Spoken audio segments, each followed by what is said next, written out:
जय हिंद दोस्तों। Matric board परीक्षा 2024 संभावित प्रश्न। अब रोजाना थोड़ा थोड़ा करके आप लोग को बोर्ड परीक्षा में आने वाला संभावित प्रश्न के बारे में जानकारी दिया जाएगा। आप लोग यदि इससे जुड़कर सीखेंगे तो काफ़ी सीख जाएंगे, बोर्ड परीक्षा में आपको अच्छा रिजल्ट आएगा। तो चलिए देखिए किस तरह से बोर्ड परीक्षा में प्रश्न आते हैं। जैसे इनमें कौन सा रूट संख्या है। अब रूट संख्या, अब यह समझ में नहीं आएगा रूट संख्या। रूट संख्या का मतलब होता है अभाज्य संख्या। तो इन चारों में से कौन सा अभाज्य है? 25 5 से भाग लगती है भाज्य है, 81 3 से लग जाती है, 9 से लग जाती है भाज्य है, 102 ये देखते हैं 3 से भाग लग जाएगा, 107 नहीं लगेगा, इसीलिए हम मानेंगे 107 में। अभाज्य संख्या माने जिसका गुणनखंड जो है 2 को होना चाहिए। ये वैसी संख्या जो 1 से भाग लगे और खुद से लगे और किसी से ना लगे, वैसी संख्या को अभाज्य संख्या कहते हैं। अगला प्रश्न देखिए, इनमें कौन सा अपरिमेय संख्या है? तो अपरिमेय संख्या का परिभाषा है रूट वाली संख्या अपरिमेय संख्या कहलाती है।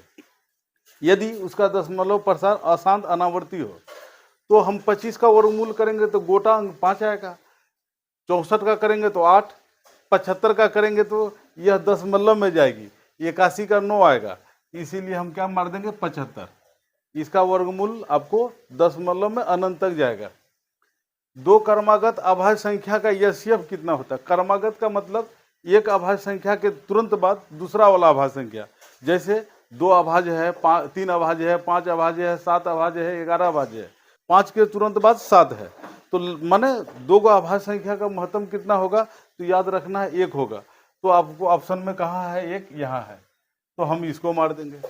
अब देखिए अगला प्रश्न, यूक्लिड विभाजन प्रमेय में b बराबर 3 के लिए संभावित शेषफल क्या होगा? तो आप लोग को पता होगा यूक्लिड विभाजन प्रमेय का इस तरह होता है, a बराबर BQ प्लस R।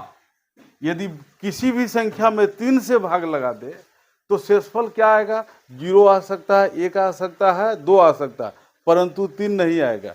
तो ऑप्शन देख लेते हैं, 0 है, 1 है, 2 है, माने तीनों आ सकता है, इसीलिए उत्तर होगा सभी।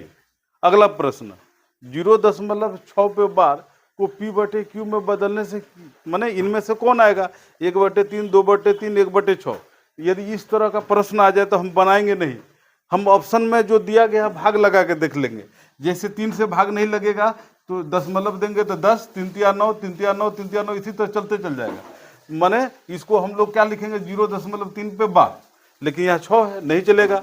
अब इसमें लगा के देख ले, 0 देके दशमलव देंगे तो यहाँ क्या बन जाएगा? 20, 3 6 के 18, फिर 2 बचेगा, 3 6 के 18, चलते जाएगा। इसका अर्थ है 0.6 पे बार। हम भाग लगा के तुरंत जान लिए कौन होगा, तो आप फटाक से हम ध्यान दीजिए दोस्तों, बोर्ड परीक्षा 2024 बहुत नज़दीक है।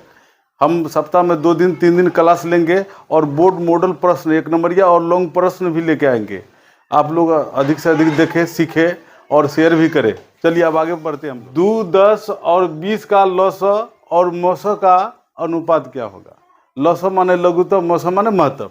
तो हम पहले 2, 10 का 10 और 20 का लघुत्तम निकालेंगे तो हमें प्राप्त होगा 20। चलिए यहाँ 20, और इसका मौसा निकालेंगे तो प्राप्त होगा 2। फिर हम इसको अनुपात में बदल देंगे, 2 से भाग लग जाता है, माने 10:1। तो खोजेंगे कहाँ 10:1 है? बी नंबर में है, इसको हम लोग टिक लगा देंगे। अगला प्रश्न, 5005 की कितने अभाज्य गुणनखंड है? तो हम 5005 को फटाक से हम अभाज्य गुणनखंड निकाल देंगे। देखिए किससे लगता है? 5 से मार देते फटाक से, 1 0 0 1। अब फिर देखते हैं किससे लगेगा? 3 से तो लगेगा नहीं, 7 से लगा के सोच लेते हैं लगता है कि नहीं। तो 7 एकम 7, 3 बच गया, 30 7 चौका 28, 2 बच गया है, 21 7 या 21। फिर 13 से लगा देंगे, 13 से 13 एकम 13 और 13 एकम 13, या 11 से भी लगाते तो 13 आता। तो कई टुकड़ा हो गया? 1 2 3 4, 4 टुकड़ा हो गया। तो इसमें हम लोग 4 ढूंढ के मार देंगे, यह होगा आंसर। ठीक है, अभाज्य गुणनखंड निकालने से पता चलेगा। अगला सवाल है, यदि ए और बी अभाज्य संख्या है तो ए और बी का लघुत्तम समावर्तक कितना होगा? ध्यान दीजिए, 2 को अभाज्य संख्या का लघुत्तम समावर्तक दोनों का गुणनफल होता है। तो संख्या ए बी दिया गया है तो दोनों का गुणनफल कहाँ है? सी नंबर, तो हम सी में टिक मार देंगे। अगला प्रश्न, संख्या 1 और 3 के बीच कितनी परिमेय संख्या है? देखिए यहाँ गलती हो सकता है, कुछ छात्र सोचेंगे 1 और 3 के बीच में 2 है तो फटाक से मार देंगे 2, लेकिन याद रखिए किन्हीं दो संख्या के बीच अनंत परिमेय संख्या होती है ना। तो 1 और 3 के बीच कितनी है? अनंत। इसको टिक मारना है। अगला, किसी पूर्णांक m के लिए सम संख्या का रूप है, इनमें से कौन सम संख्या है? ऐसा भी प्रश्न आता है। तो कैसे जानेंगे कौन सम संख्या है?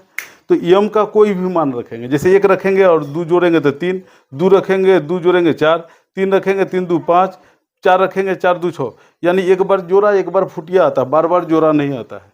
इसमें यदि 1 रखेंगे तो 2 1 2 और 1 3, 2 रखेंगे 2 2 4 1 5, 3 रखेंगे 3 2 6 1 7, माने कुछ भी रख रहे हैं तो फुटिया फुटिया रहा। इसमें 1 रखेंगे 1 गुना 2 बराबर 2, 2 रख दिया 4, 3 रखेंगे 6, 4 रखेंगे 8, 5 रखेंगे 10, यानी इसमें कुछ भी रख रहे हैं तो बार बार क्या आ रहा है? जोड़ा आ रहा है। इसीलिए यह सम संख्या है।